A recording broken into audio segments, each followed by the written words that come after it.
최근의 대한민국은 창의력에 미친 것 같습니다. 정부와 정당도, 지자체도, 기업도, 학교도, 광고도, 학습도, 뉴스도, 시험과 슬로건도 모두 창의력에 미쳐 있습니다. 그동안 발목을 잡아온 고정관념이라는 창살 없는 감옥에서 하루빨리 벗어나자는 취지입니다.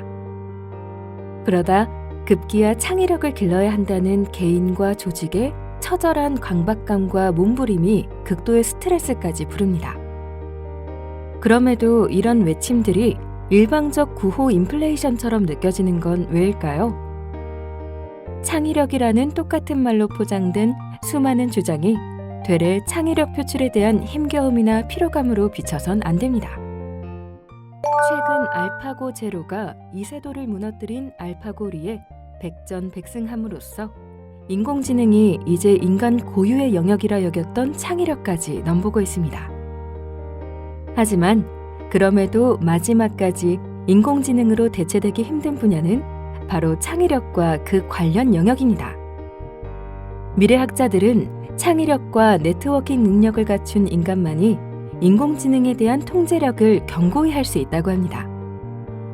역설적이게도 다가올 불확실성에 대한 인간의 위기감이 제2의 창의력 르네상스를 예고하고 있습니다.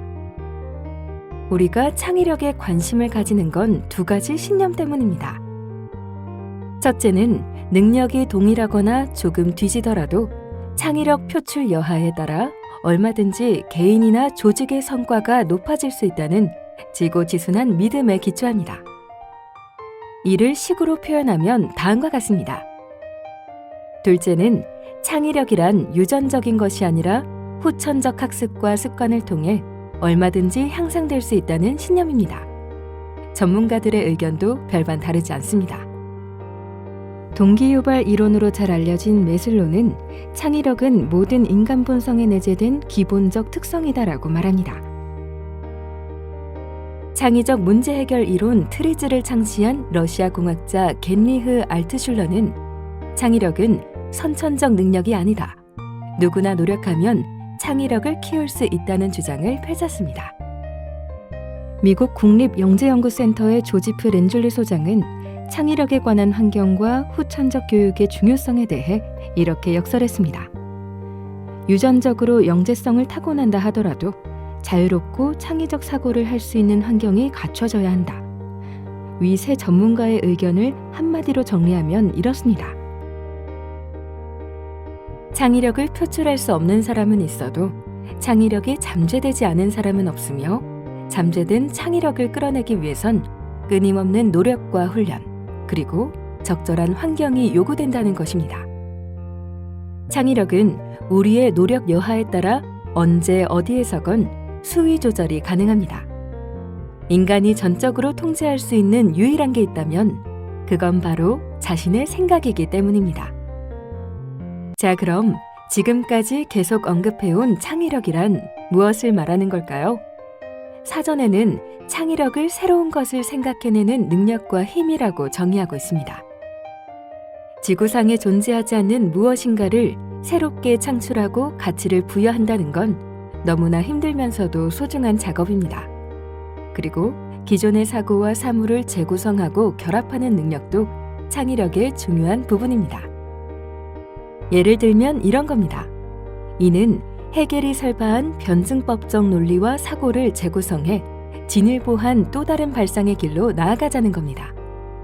온갖 갈등과 진통을 맛보더라도 결국엔 탁월한 발상으로 이어질 수밖에 없습니다. 그런데 이런 창의력은 왜 필요한 것일까요? 이게 대체 무엇이기에 온 나라가 소란을 떠는 걸까요? 창의력이 21세기의 유일한 경쟁력이자 생존 조건이라고 해서일까요? 아니면 창의력 함양은 인성과 함께 교육의 본질이기 때문일까요? 그것도 아니면 이젠 지식 기반 사고보다 창의 융합 사고가 더 중요하다고 해서일까요? 모두 맞는 말입니다. 하지만 그런 이유만으로 막연하게 창의력을 갖길 원하거나 창의력 표출 그 자체를 목표로 하는 경우는 없습니다. 필시 어떤 까닭과 합당한 목적이 있을 것입니다. 그럼 개인의 사례를 통해 알아보도록 하겠습니다. 직장생활 20년 차. 위에서 눌리고 아래에서 치고 올라오는 상황이다. 그동안 쉼없이 폭조기관차처럼 앞만 보고 달려왔다. 남들은 팽팽 노는데 나만 뼈 빠지게 일을 한 것 같아 억울하기도 하다. 그간 쌓아온 내공도 이제 서서히 미천을 드러내고 있다.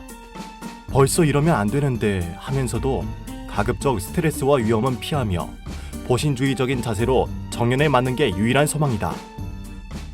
하지만 모든 것이 내 마음 같지가 않다. 불황이 길어지면서 회사에서는 좋은 아이디어를 내놓으라고 안달이다. 구체적으로는 5년 뒤에 혜성처럼 등장해 10년 뒤 시장을 석권할 아이템을 요구한다. 심정 같아선 스펙을 쌓는다는 핑계로 당장 때려치고 1년 정도 푹 쉬고 싶지만 마누라와 자식들이 자꾸 눈에 밟힌다. 현재로선 속이 불편해도 직장에 발을 담그고 버티는 게 합리적인 선택이다. 이런 압박과 위기감 속에서 자신을 되돌아보면 영어 하나 빼고는 딱히 자기 개발을 위해 투자할 시간은 없었다. 어떻게 해서든지 삶의 고갈에서 벗어나 새로운 돌파구를 찾아야 한다. 이와 같은 사람에게 먼저 요구되는 건 처절한 자기 변화입니다. 변화의 방법에는 두 가지가 있습니다. 하나는 평소 껍데기에 걸쳐오던 옷을 다른 걸로 바꿔 입는 단기적 임시 방편이고, 다른 하나는 내용물의 주성분을 모조리 교체하는 장기적 근본책입니다. 진정 새로운 돌파구를 원한다면 콘텐츠 주성분의 완전한 교체가 필연적입니다. 그건 통념을 뒤집는 발상과 창의력이라는 길을 통해서만 닿을 수 있습니다. 조직 또한 예외는 아닙니다. 조직이 갖는 불안감은 세 가지가 있습니다. 첫째, 현상 유지의 두려움입니다. 과거의 달콤한 성공에 취해 현상 유지에 급급하다 불현듯 이류로 전락할지 모른다는 위기감이 있습니다. 둘째, 불투명한 미래입니다. 글로벌 환경 변화로 기존 방식과 전략이 더 이상 미래를 보장하지 못할 거라는 불안감입니다. 셋째, 막다른 골목입니다. 돈은 제때 돌지 않고 매출 그래프는 하향 곡선을 그리고 시장마저 극심한 불황인 진퇴양난의 상황을 말합니다. 이쯤 되면 CEO는 물론 구성원 모두 극도의 긴장 모드에 돌입합니다. 마침내 경영진은 무거운 얼굴로 입을 뗍니다. 성능과 디자인 면에서 경쟁자를 압도할 만한 제품을 만들어야 하며 물론 가격도 저렴해야 한다고요. 성능도 디자인도 뛰어나고 여기에 더해 가격마저 싸야 한다니 과연 그런 제품이 존재하기는 한 걸까요? 그래도 어쩌겠어요. 경영진들이 회사를 나가든지 좋은 제품을 만들어내든지 무언의 시그널을 보내며 목을 조여옵니다. 지금까지는 운 좋게 버텨왔지만 과거 연장선에선 뭐 하나 제대로 이룰 게 없다는 절박감 속에서 구성원들이 떠올린 게 있습니다. 그것은 다름 아닌 발상의 전환, 즉 더욱 창의적으로 사고하고 일하자는 것입니다. 난파 직전에 몰려야 굼뜬 몸을 움직이려 하고 벼랑 끝에서야 비상을 꿈꾸는 것이 인간의 본성입니다. 절체절명의 상황 속에선 각설탕 하나로도 호수를 달콤하게 만들 창의적이고 탁월한 아이디어가 쏟아집니다.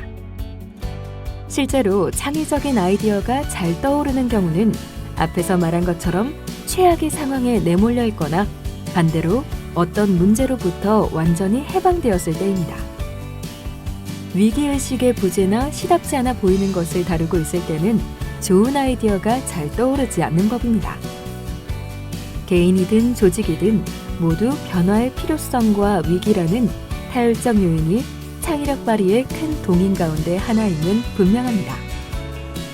다만 지나친 위기 조성은 일시적 고통에서 벗어나고자 처방되는 모르핀 주사와 크게 다르지 않다는 점도 명심해야 합니다.